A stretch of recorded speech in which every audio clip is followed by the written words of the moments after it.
Ruth, chapter 1, Naomi in Moab.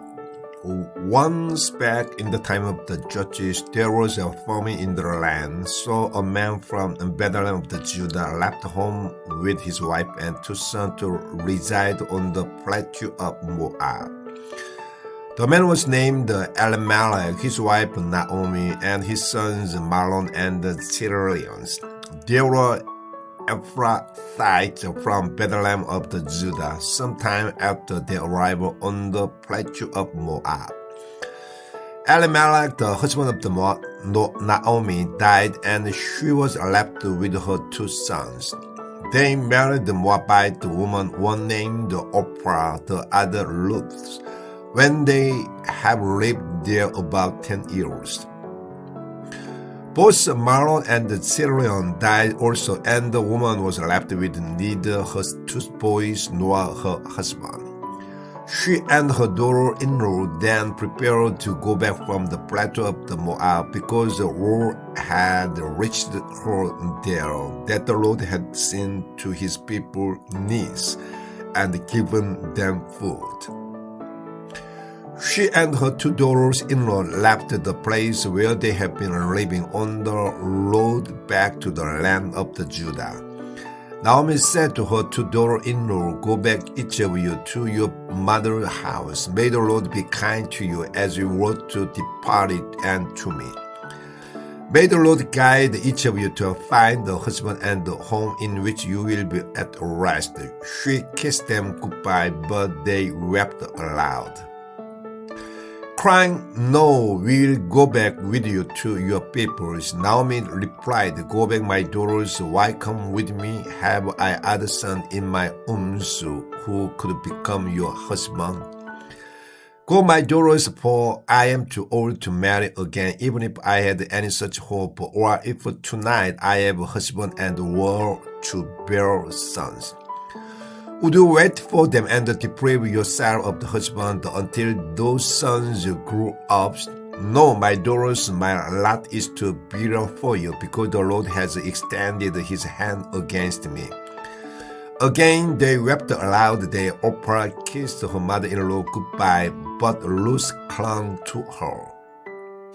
"See now," she said, "your sister-in-law has gone back to her people and her God.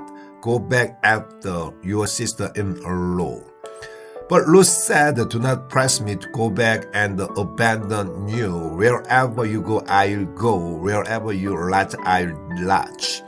Your people shall be my people, and your God my God. Where you die, I'll die, and there be buried. May the Lord do thus to me, and more, if even death separates me from you." Naomi then ceased to urge her, for she was determined to go with her. The return to Bethlehem. So they went on together until they reached Bethlehem. On their arrival there, the whole town was excited about them, and the woman asked, "Can this be Naomi?" But she said to them, "Do not call me Naomi, swift, call me Mara bitter, for the Almighty has made my life very bitter. I went away full, but the Lord has brought me back empty. Why should you call me sweet? Since the Lord has brought me to trial, and the Almighty has pronounced the evil sentence on me." Thus it was that Naomi came back with her Moabite daughter-in-law Ruth, who accompanied her back from the plateau of the Moab. They arrived in Bethlehem at the beginning of the barley harvest. Ruth chapter 2, the meeting. Naomi had a powerful relative named Boaz due to the clan of her husband Elimelech. Ruth the Moabite said to Naomi, "I would like to go and glean grain in the field of anyone who will allow me." Naomi said to her, "Go ahead, my daughter." So she went. The field she entered to glean at the harvest happened to be the section belonging to Boaz, of clan of the Elimelech. Soon along came Boaz from Bethlehem and said to the harvester, "The Lord be with you." And they replied, "The Lord bless you." Boaz asked the young man overseeing his harvester, "Whose young woman is this?" The young man overseeing the harvest answered, "She is the young Moabite who came back with Naomi from the plateau of the Moab." She said, "I would like to gather the gleanings into sheaves after the harvesters. Even since she came this morning, she has remained here until now, with scarcely a moment last." Boaz then spoke to Ruth, "Listen, my daughter, do not go glean in anyone else's field. You are not to live here. Stay here with my young woman. Watch to see which field is to be harvested and follow them. Have I not commanded the young man to do you no harm? When you are thirsty, go and drink from the vessels the young people have filled." Casting herself prostrate upon the ground, she said to him, "Why should I, of foreigners, be favored with your attentions?"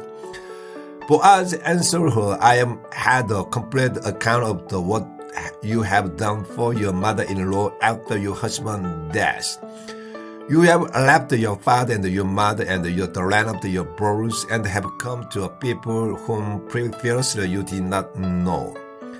May the Lord reward what you have done. May you receive a full reward from the Lord, the God of Israel, under whose wings you have come for refuges." She said, "May I prove worthy of your favor. My Lord, you have comforted me. You have spoken to the heart of your servant, and I am not even one of your servants." At the mealtime, Boaz said to her, "Come here and have something to eat. Dip your bread in the sauce." Then, as she sat near the harvester, he handed her some roasted grain, and she ate her feet and had some left over. As she arose to glean, Boaz instructed his young people, "Let her glean among the sheaves themselves without scolding her, and even drop some handful and leave them for her to glean. Do not rebuke her."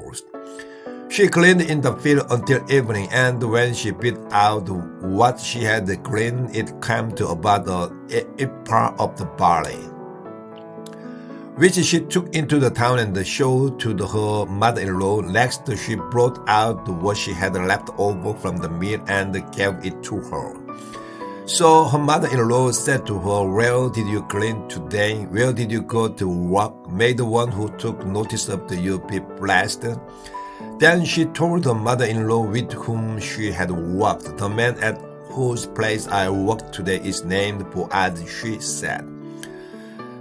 "May he be blessed by the Lord, who never failed to show kindness to the living and to the dead." Naomi exclaimed to her daughter-in-law. She continued, "This man is near relative of ours, one of our redeemers.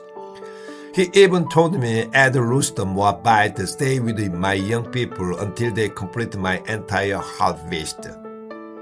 "You would do well," my daughter Naomi rejoined, "to work with his young woman. In someone else's field you might be insulted." So she stayed gleaning with Boaz's young woman until the end of the barley and wheat harvest. Ruth chapter 3. Ruth again presents herself. When Ruth was back with her mother-in-law, Naomi said to her, "My daughter, should I not be seeking pleasing home for you? Now is not Boaz, whose young woman you were working with, a relative of ours? This very night he will be winnowing barley at the threshing floors. Now go bathe and anoint yourself, then put on your best attire and go down to the threshing floor. Do not make yourself known to the man before he was finished eating and drinking. But when he lies down, take note of the place where he lies, then go uncover a place at his feet and you lie down. He will then tell you what to do." "I'll do whatever you say," Ruth replied. She went down to the threshing floor and did just as her mother-in-law had instructed her. Boaz ate and drank to his heart's content and went to lie down at the edge of the pile of the grain. She crept up and uncovered a place at his feet and lay down. Midway through the night, the man gave a start and groped about only to find the woman lying at his feet. "Who are you?" he asked. She replied, "I am your servant Ruth. Spread the wing of your cloak over your servant, for you are a redeemer." He said, "May the Lord bless you, my daughter. You have been even more loyal now than before in not going after the young man, whether poor or rich.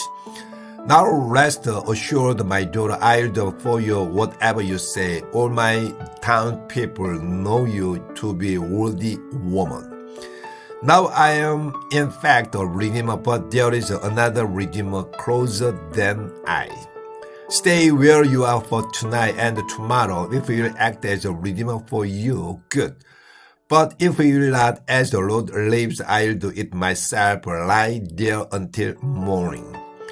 So she lay at his feet until morning, but arose before anyone could recognize another, for Boaz had said, "Let it not be known that this woman came to the threshing floors." Then he said to her, "Take off the shawl you are wearing, hold it firmly." When she did so, he poured out 6 measures of the barley and helped her lift the bundle. Then he himself left for the town. She meanwhile went home to her mother-in-law, who asked her, "How did things go, my daughters?" So she told her all the man had done for her, and concluded, "He gave me these 6 measures of the barley and said, 'Do not go back to your mother-in-law empty.'" Naomi then said, "Wait here, my daughter, until you learn what happens, for the man will not rest, but will settle the matter today." Ruth chapter 4. Boaz marries Ruth. Boaz went to get up, took a seat there. Along came the other redeemer of whom he had spoken. Boaz called to him by name, "Come, sit here," and he did so. Then Boaz picked out 10 of the elders of the town and asked them to sit nearby. When they had done this, he said to the other redeemer, "Naomi, who has come back from the plateau of the Moab, is putting up for sale the piece of the land that belonged to our kinsman Elimelech. So I thought I would inform you before those here present, including the elder of my people. Purchase the field, act as the redeemer. But if you do not want to do it, tell me so, that I may know, for no one has a right of the redemption prior to yours, and mine is next." He answered, "I act as a redeemer." Boaz continued, "When you acquire the field from Naomi, you also acquire responsibility for Ruth the Moabite, the widow of the right heir, to raise up the family for the deceased on his estate." The Redeemer replied, "I cannot exercise my right of the redemption, for that would endanger my own estate. You do it in my place, for I cannot." Now it used to be the custom in Israel that to make binding a contract of the redemption or exchange, one party would take up a sandal and give it to others. This was the form of the attestation in Israel. So the other redeemer, in saying to Boaz, "Acquire it for yourself," drew out his sandals. Boaz then said to elder and to all the people, "You are witnesses today that I have acquired from Naomi all the holding of the Elimelech, Chilion, and Mahlons. I also acquired Ruth the Moabite, the widow of the Mahlons, as my wife, in order to raise up the family for her late husband on his estate, so that the name of the deceased may not perish from his people and his place. Do you witness this today?" All those at the gate, including the elders, said, "We do. May the Lord make this woman come into the house like Rachel and Leah, who between them built up the house of the Israel, prosper in Ephrathah, bestow a name in Bethlehem. With the offspring the Lord will give you from this young woman, may your house become like the house of the Perez, whom Tamar bore to Judah." Boaz took Ruth when they came together as husband and wife. The Lord enabled her to conceive, and she bore a son. Then woman said to Naomi, Blessed is the Lord who has now failed to provide you today with a redeemer. May he become famous in Israel. He will restore your life and be the support of your old age. For his mother in the daughter-in-law who loves you. She is worth more to you than 7 sons. Naomi took the boy, cradled him against her breast, and cared for him. The neighbor woman joined the celebration. A son has been born to Naomi. They named him Obed. He was the father of the Jesse, the father of the David. These are the descendants of the Perez. Perez was the father of the Hezron. Hezron was the father of the Ram. Ram was the father of the Aminadab. Aminadab was the father of the Nashon. Nashon was the father of the Salma. Salma was the father of the Boaz. Boaz was the father of the Obed. Obed was the father of the Jesse, and Jesse became the father of the David.